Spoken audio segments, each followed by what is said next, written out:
So let's move on to the next trailer. And this one, I think, out of the three is probably the coolest. Mm-hmm. And the longevity of it is, it's been around he's played this character for over 40 years. And I'm talking about Harrison Ford playing Indiana Jones.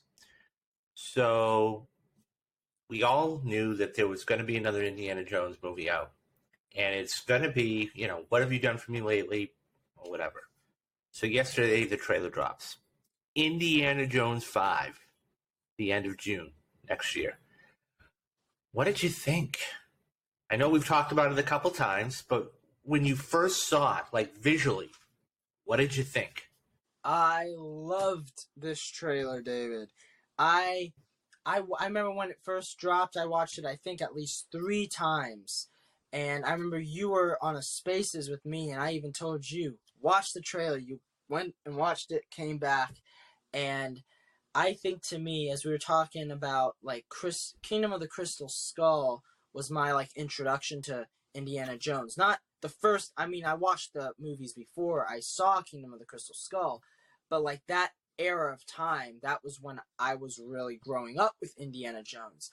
And that moment, I really think Kingdom of the Crystal Skull, it's an okay movie. It's not a terrible movie, nor do I think it is a really good movie. But it didn't really excite me as a kid to watch Indiana Jones again and again.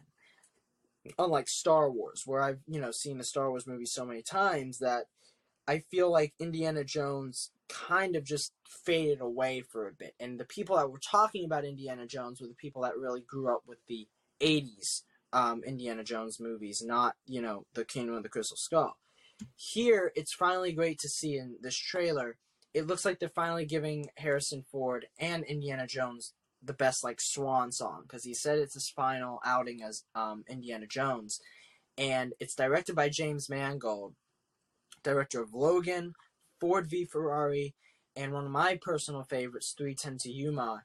And you have this director that is known for grittiness, that's known for action, and he looks like he has his nail on the pulse for what this movie's going to be. And it's not directed by Steven Spielberg this time, which is a major deal because he's directed all the other ones.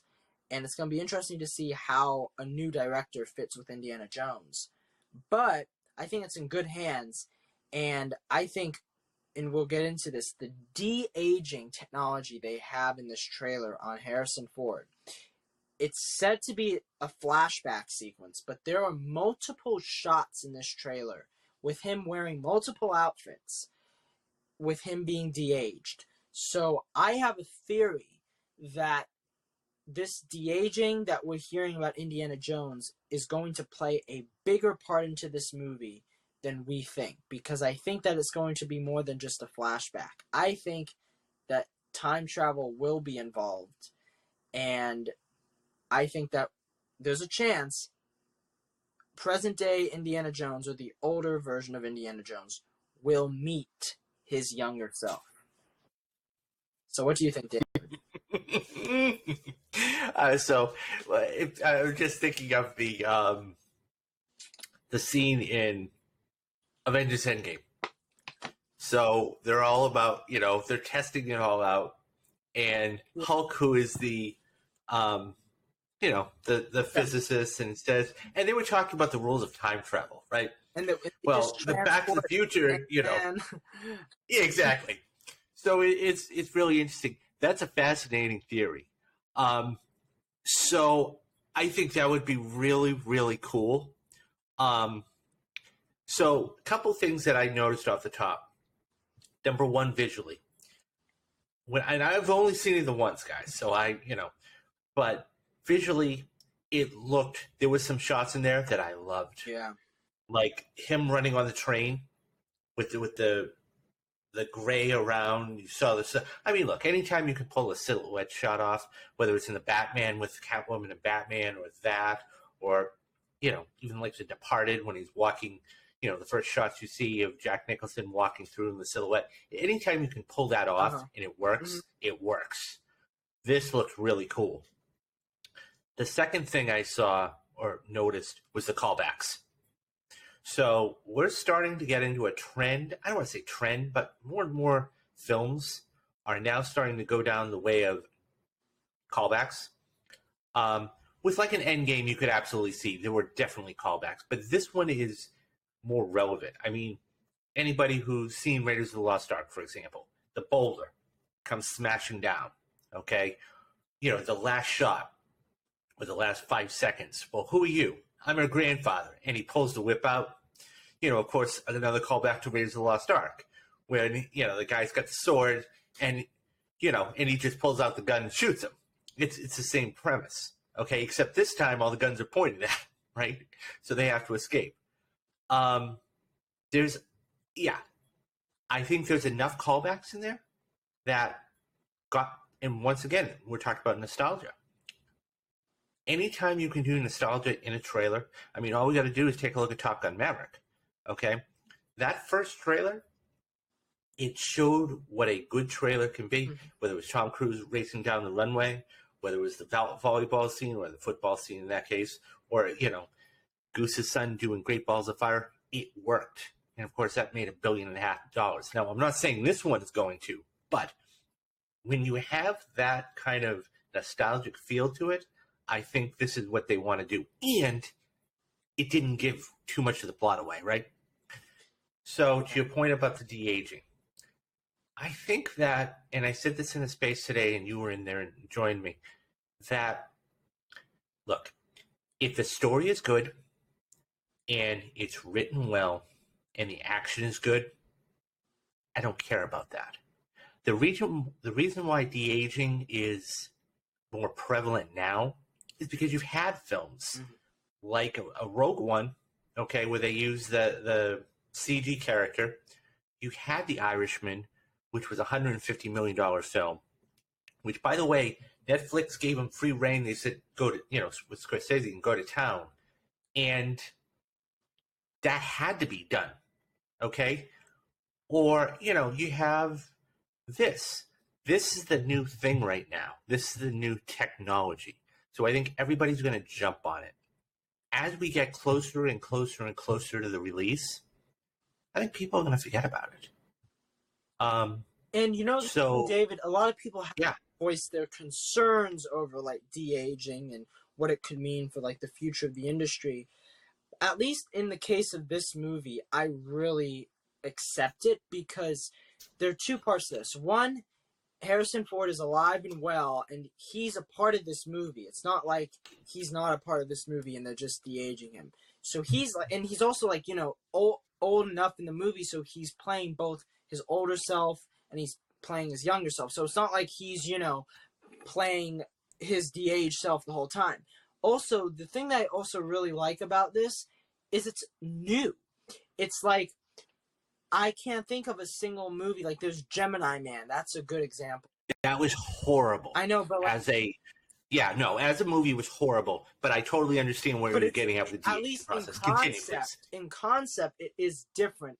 And I like the idea of seeing this type of story because there's no other way you could tell this story unless you, recast the Indiana Jones role. And I think that lends itself to the technology, and that is what I think technology should be used for, not in like TV shows where they just put a character in there. This feels to me like it might be earned.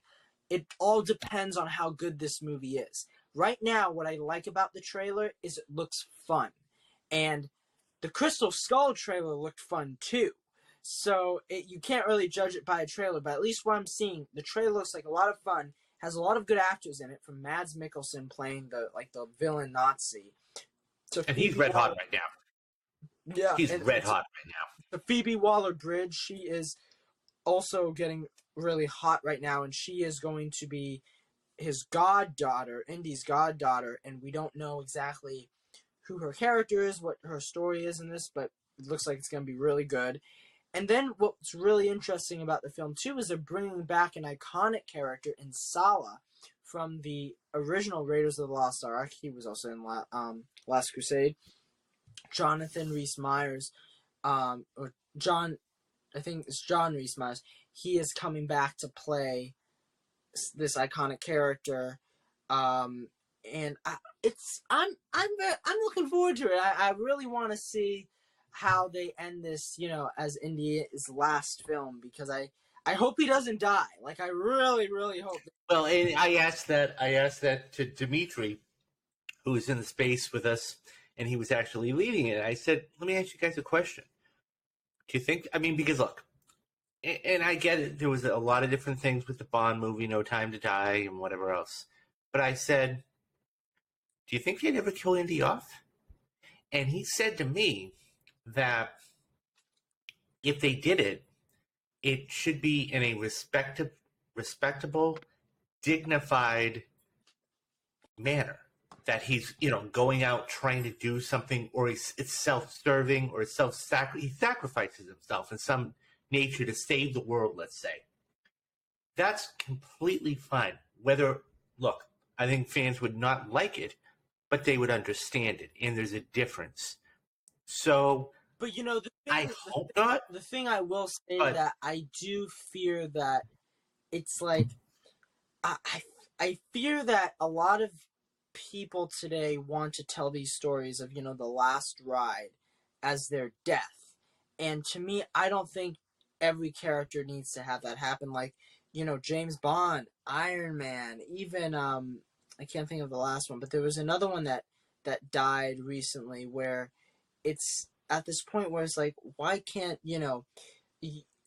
why are they killing off all? Why do they have to kill them off? It's the question. You can kill off like one or two, but like if they keep on killing them off, you want to see them end on not. It's gonna start to feel repetitive. It's gonna feel like Logan, like all these. Mm-hmm. No, absolutely. So many at this point now. So, and unfortunately, what ends up happening is that movies end up going in trends.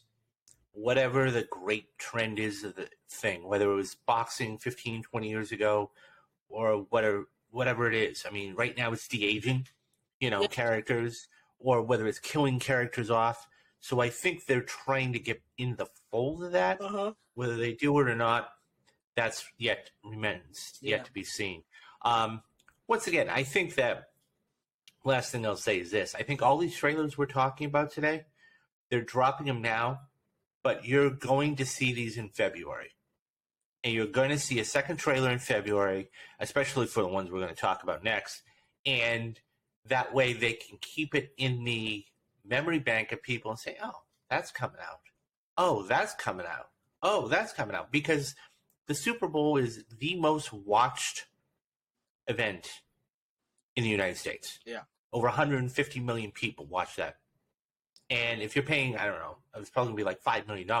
But $5 million to get, let's say, 130 million pairs of eyeballs on it, that's why it's going to blow up. What did you guys think of this? Did you like the fact that the de-aging process was used? If you didn't, why? Who do you think the female character is going to be? Is there going to be any relation to Marion, or maybe not? We'll see. Leave us your thoughts down in the comments.